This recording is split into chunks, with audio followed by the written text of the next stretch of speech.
but we're going to probably do it a lot more casual, than this. So if you just come up, and so we'll have more like a intimate chat versus a presentation. Thanks. If you want to. Thank you.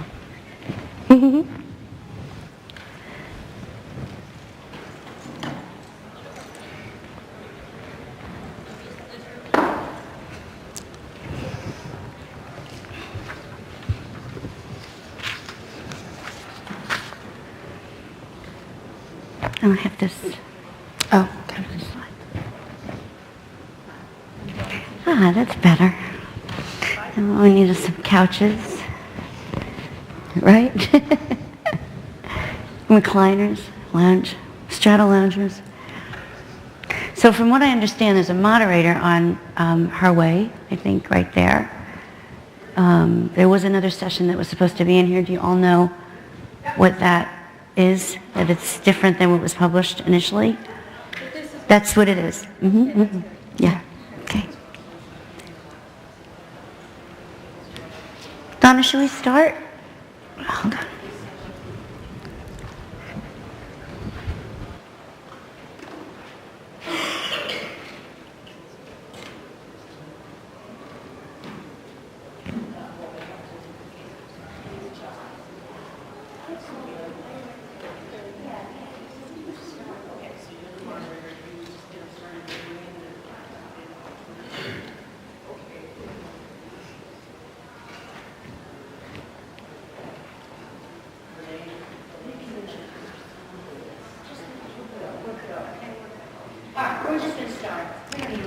Okay, great. Good.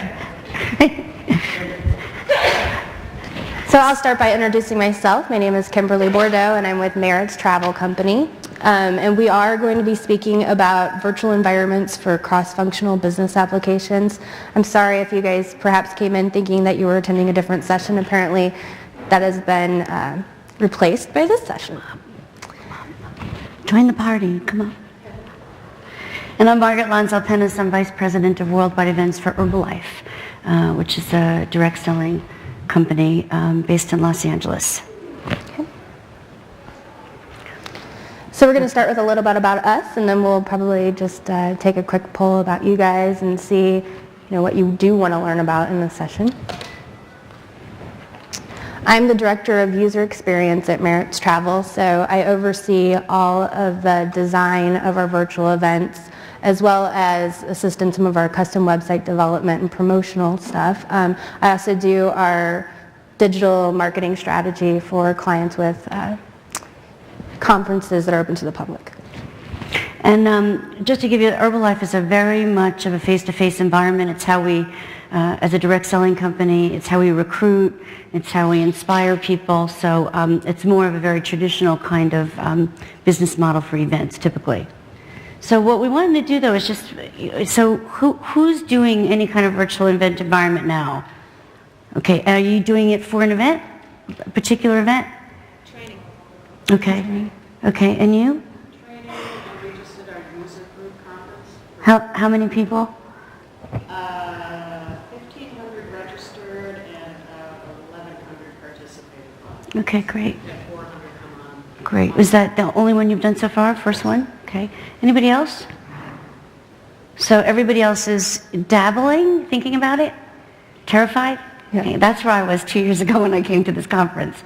So same kind of thing, you hear about it, and then what does it mean to you in business? And so Kimberly's going to go through how, on behalf of her clients, they're implementing virtual technology, and then I'll give you an exact, sort of a case study going from a very typical event environment and show you how we're using it. So hopefully you'll get some ideas that you can take, ask questions, pick our brains. Happy to share information with you all. Okay. Any questions so far?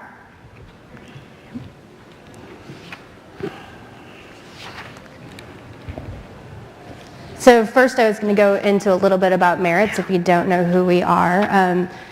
Merritt's itself is actually one of Forbes' 500 largest privately held companies. We have three core businesses. One is Merritt's Travel, which primarily handles corporate meetings and events. Two is loyalty and motivation, which actually handles all of your points reward systems from airline points rewards to internal employee incentive programs. And three is merits research, where, yes, we're the people calling you all the time trying to find out how your enterprise rental car rental went. So about merits travel, we are the leader in the industry. We source and manage over 3,000 meeting and event programs each year, and our events actually book over 850,000 hotel rooms each year.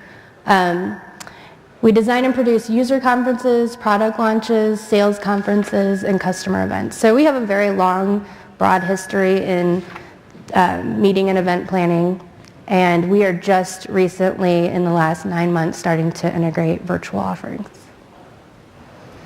I'm going to go through some of the ways that we are using the virtual platforms that are probably more unexpected. This is a look at the evolution of communication around our face-to-face events. Essentially, 10 years ago, we were still doing a hard copy mailing and people were faxing in their registration forms. Then over the last 10 years, things progressed into a promotional website, online registration, and email communications. And now we're kind of overlaying and complementing all of our face-to-face events with an online virtual event community, website, webcast, mobile communications, and social media integration. This is the timeline that would represent kind of a user's interaction with one of our events. So first they'll do registration and a pre-event survey so we can take a pulse on the things that they would like to see. Then online the community open so that before they attend a conference much like this, they can begin networking with each other and giving some input there. We host a pre-event live day where they'll actually get some time to have a video chat with some of the speakers and presenters. Then you have the actual face-to-face event like you have here. Afterwards, we post photos and event content. And then we have a post-event live day where people can catch up, kind of continue networking and continue the conversation. And then, of course, a post-event survey is also held inside the environment. So this is probably the most traditional one that I'm going to go over. This is highlights of a user conference extension. So much like this particular conference, we do have a virtual representation of many of our conferences. And you'll end up having sponsor areas, booths, and speaker areas. This is probably one of the more different applications that we've seen. In this case, this is an education conference extension for one of the financial services industry's leaders. Basically, they wanted to take their top advisors around the country to various Ivy League schools and have them get some special content presented by extreme VIPs in the financial industry. So virtually, we're extending that to all the advisors who didn't even qualify for the program, just to kind of entice them to try to qualify next year and to also extend that education that these particular advisors are getting. Whoa. And this is a look at a sponsor area inside that financial services education campus. Basically, this particular application is being offset completely by sponsor dollars. Basically, by selling these areas for sponsors inside their virtual environment, they're getting this complimentary virtual extension of their education conference, just simply because the sponsors want to be able to have this one-on-one dialogue with the advisors. This is a highlight of a product launch extension. This is a leading automotive company who holds an annual dealer meeting every year. Basically, they bring all of their dealers into Las Vegas and let them come touch the new cars for the lineup that year, talk to the engineers, the product designers, etc. They wanted to extend that beyond just the dealers and also go to like their top sales performers at the dealership, even their service group at each dealership, so that they could get a little bit of a taste of what the dealers are getting at their dealer meeting. Here you'll see this is just a product salon within that dealer meeting. when you choose one of these, you end up going into what is essentially really a booth, but that we repurposed to be kind of a product area, where people can go in, look at all the new marketing material for that year's car, and they also have regularly scheduled time for 1 hour each week where anyone in this community can speak to the product designer or the engineer and start giving feedback from the field about what they were seeing from last year's model and what they hope to see in next year's. And this is a highlight of a motivation program. So while I'm actually in Merritt's Travel and most of these are being attached to meeting and event incentive programs, our loyalty and motivation section actually does a lot of kind of points-based rewards where we actually have an e-commerce platform that you go in, you redeem your points, and then we ship out of a warehouse there on our campus to reward the employees. This is an example for a leader in the pharmaceutical industry who wanted to go one step further than just having an e-commerce platform that redeems points. They basically wanted a virtual collaboration campus for all of their employees to come into. And while you're in here, you can give points. You can go into the e-commerce platform and redeem points. But you can also chat with each other about best practices. You can watch leadership videos. And you can be constantly watching a dynamic portal to show you who the top performers in the world are. So it's a great incentive program. It's also a great educational tool. And it's really just a front end to what is a much larger service that Merritt's offers through another division. This is just a close-up of what that menu looks like because I didn't know if everybody would be able to see it. So that's it for how Merritt's is using virtual right now. We do have a couple of training examples, but unfortunately I did not know that that would be the audience. But I will be happy to answer any questions if you guys have them about how we are using it for training. So, average, how many attendees did you get at these early ones? Did that increase later on? Yeah, well, most of these aren't optional. So they're sales conference programs or incentive programs. I mean, while they might be optional, the odds that they wouldn't want to come in here and redeem what the rewards are pretty slim. So we usually have, at least 90%. In terms of some of our more optional ones, we really find that we have to give them a good carrot to get them into the space. And oftentimes the virtual tour, just more or less a video email that's been sent out to really explain what we're trying to do here, et cetera. So we have pretty good, some of our programs are only 2,000 people because that's simply all that the company wants to reward versus some of our programs are open to up to 50,000 people, and the more the better. So we do see pretty good turnout. We definitely always make sure that we're going to see good turnout so by incentivizing. Anything else? So I wanted to give you a perspective of, from a corporate, how many people here are in the corporate sector that are, okay, associations, okay, third parties? Okay, yeah. So, I wanted to give it to you. So I'll tell you a little bit about Herbalife so that you understand what the objectives are and why we decided to implement some virtual platforms. So it's a direct selling company. We're in 75 countries, just hit 4.2 billion in retail sales. It's like this little company that you don't hear much about. We have 2 million independent distributors, and events, all the events for the distributors are sales events. It's how we sell. So when you talk about the virtual environment and you say replacing a face-to-face environment with a virtual event is just very, very difficult for us to embrace. Because so much of it is done, on a recruiting basis and getting people excited. So the groups range from 200 people to 20,000, literally 20,000 people in a huge stadium. It's like a 3-day rock concert. And it's aimed at independent distributors at different levels. So they can be a new distributor, they can be a distributor that has been, with the company for a long time and really making, millions of dollars.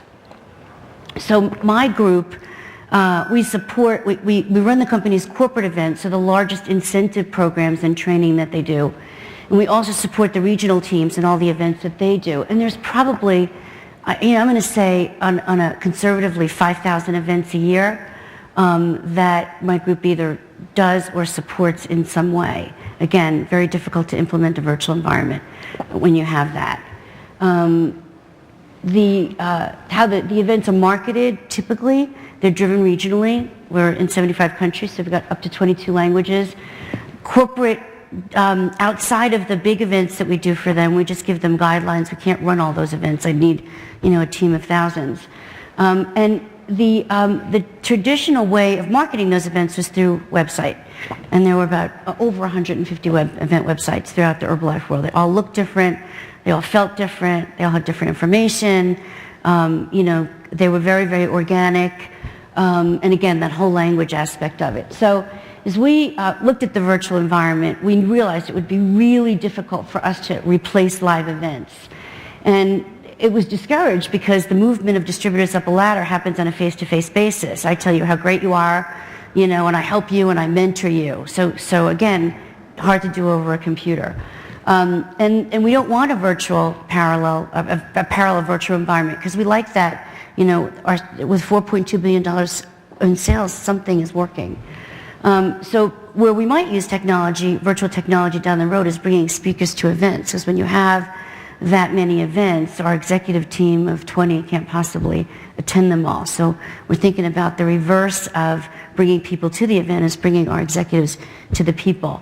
So we decided that we would test it, not as a virtual event, but as a tool to build excitement leading up to an event. Very cost-effective solution, needed to work with existing staff and be able to train easy. The idea is eventually there'll be one big Herbalife events world with booths, virtual booths, and all of our regions will have some space inside that and be able to market their events in their own language to their own customers. But again, there would be some consistency of design and messaging so the company could have some control over that. And essentially we want to continue to motivate people to sell more product and get them excited. So when the event is over, a virtual event environment allows us to put a lot of the tools and methodologies that we use in the live environment to show people what they missed by not being part of it. So we have an event this coming March, and we're doing a test run with it. It has a very, very finite group of people that could potentially qualify to attend. In Herbalife, you can't just choose to go to an event. You need to have done something to be rewarded to go to the event. And then you go to events inside the event. And I came here 2 years ago and went through the conference, and we actually chose one of the vendors that was here called Unisphere. For very simplicity. It was very user-friendly. Again, we have a very, very typical marketing strategy. I knew that I couldn't shake everything up too much, taking people from typical website development into this whole new arena. Unisphere seemed to have a very clean solution, and so far it's working, and I'll give you some of those stats in a bit.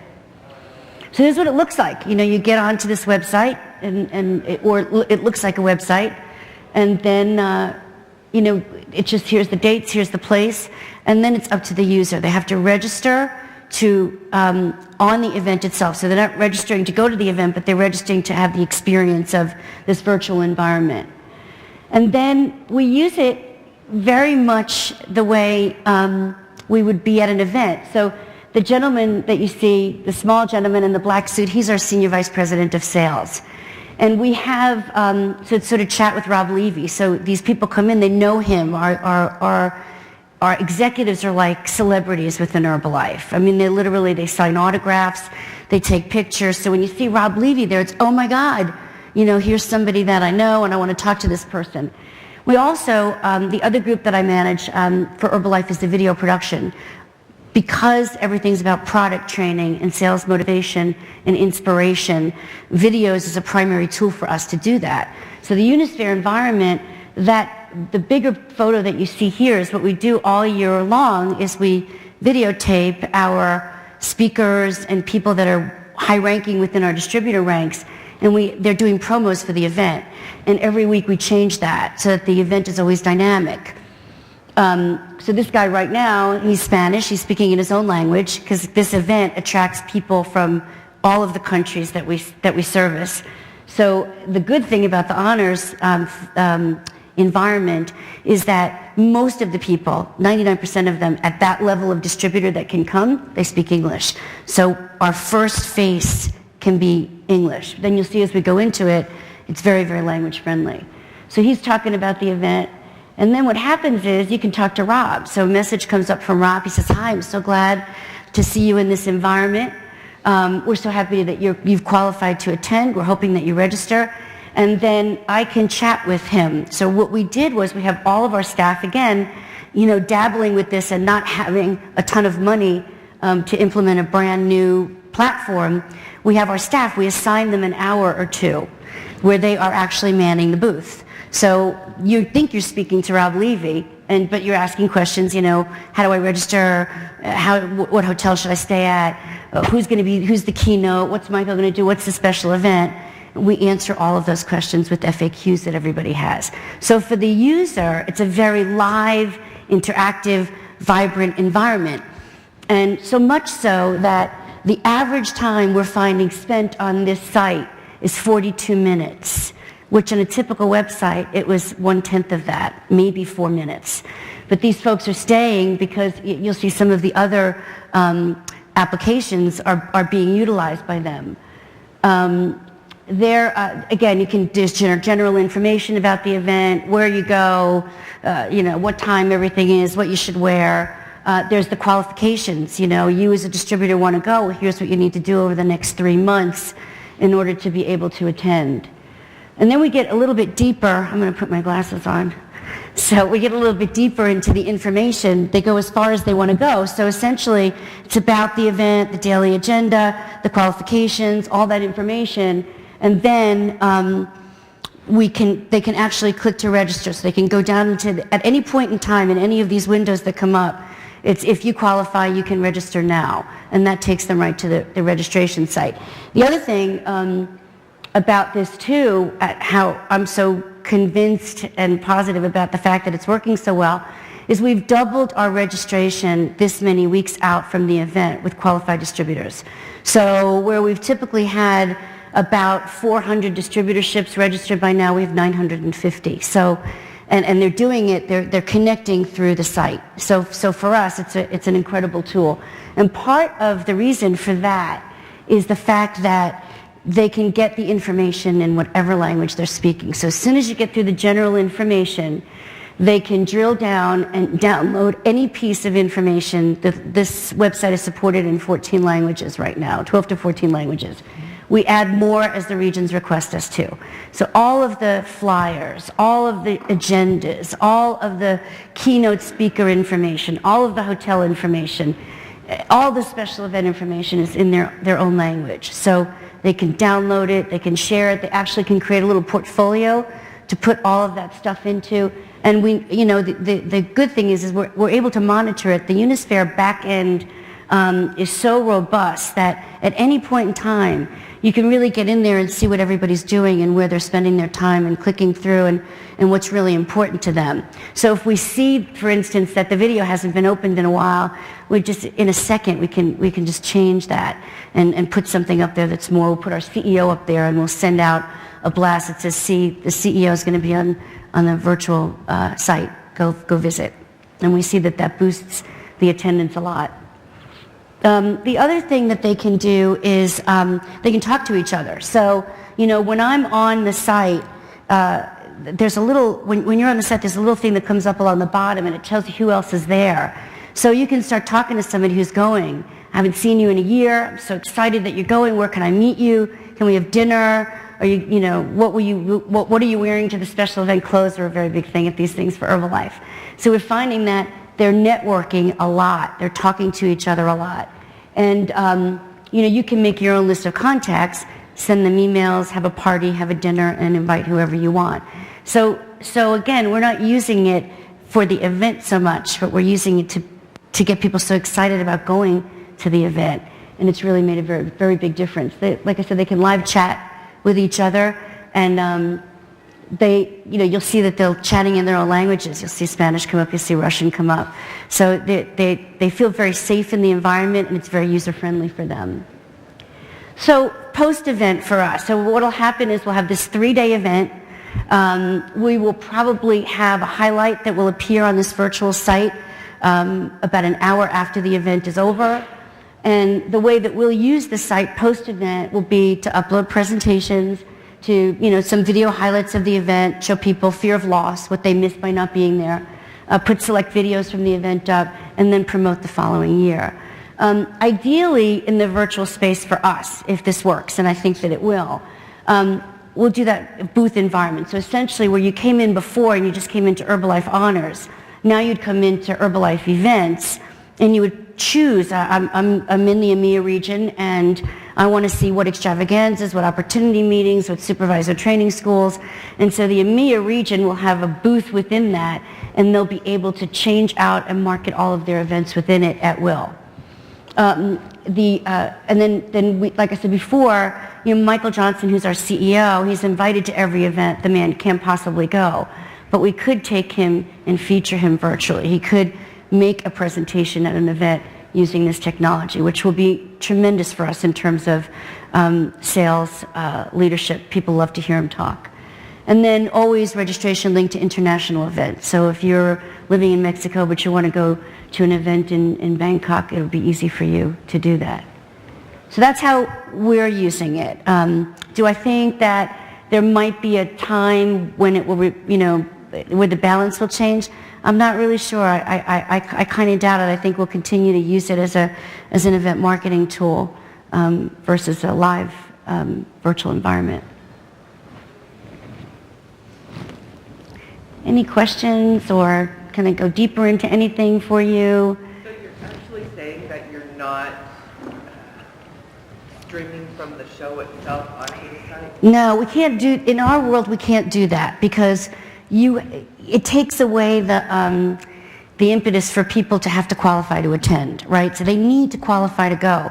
So if I'm streaming everything, then those folks that haven't done the volume or the royalties or the business and sales over that period of time, then it's out there. That's why the highlights is really important afterwards. So it sort of just takes a snippet, gets people really excited about what they missed, and hopefully motivates them for the following year. Okay, that makes sense for what you're doing. Absolutely.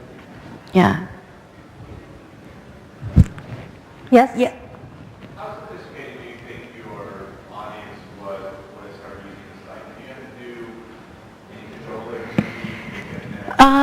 Well, it's interesting that you asked that, because for our group, they're so not sophisticated. They're so, you're talking about countries where they're not even using computers.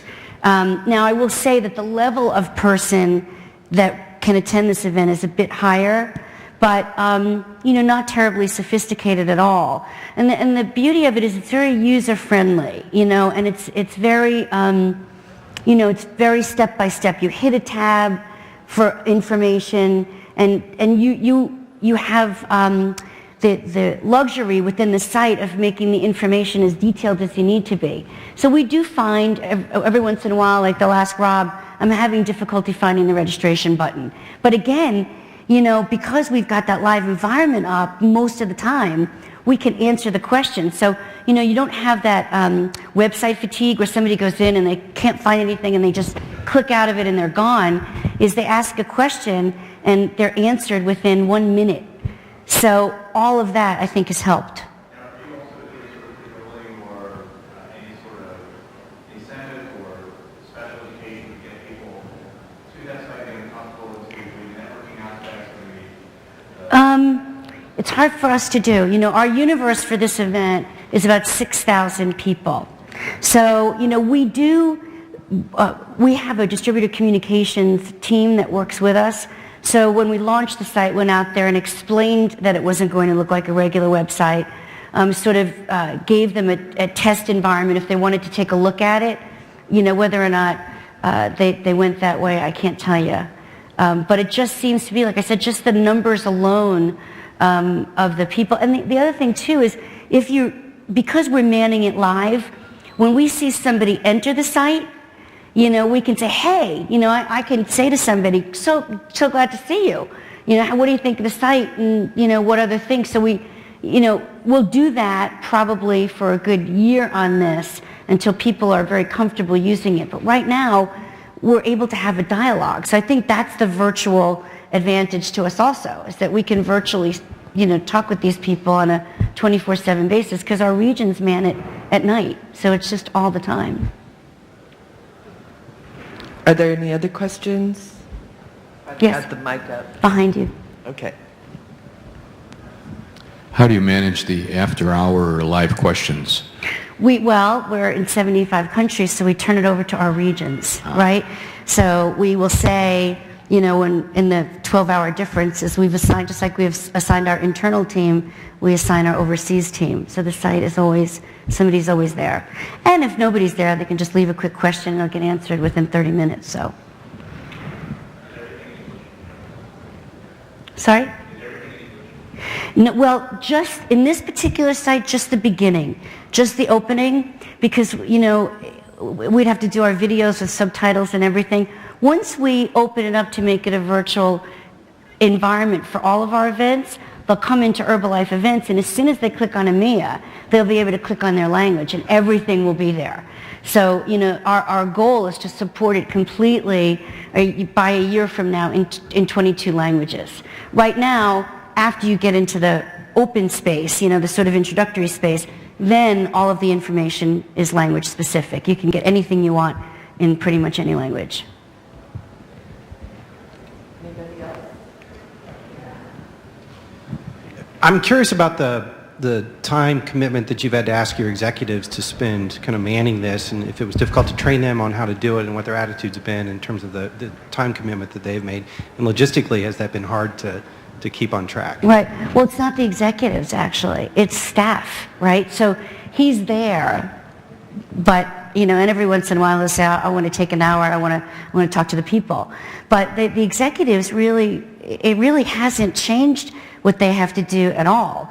And for team members, it's very easy because if you're sitting at your desk, you know, you could be in a conference call, you could be working on something else, and you'll hear a little ping come up, and it'll be a question about the event. You've got an FAQ, because you know the questions are pretty general. And then what happens is if they ask something that's outside of that scope, we tell them they need to contact their regional salesperson, that we just don't have that information. So far, it seems to be working. But from a time standpoint, is you can pretty much do whatever you would be doing within that hour that you're assigned, and it's like answering a phone call. So. We're also taking questions from the virtual audience, so if you would Twitter your question to VES040W, that would be great. Hi. Anybody else? Da, da, da, da. Okay, I think that wraps it up, unless either of you want to make a quick closing comment, and then we have a break here for a few minutes before they move into Yeah, if anybody though, if you start to dabble in this and you want some information, you know, I can be reached probably through, I would imagine you've got contact information on your site. I'm happy to, you know, take you into a deeper dive in some of this stuff and how we got where we are. It's pretty exciting. Thank you.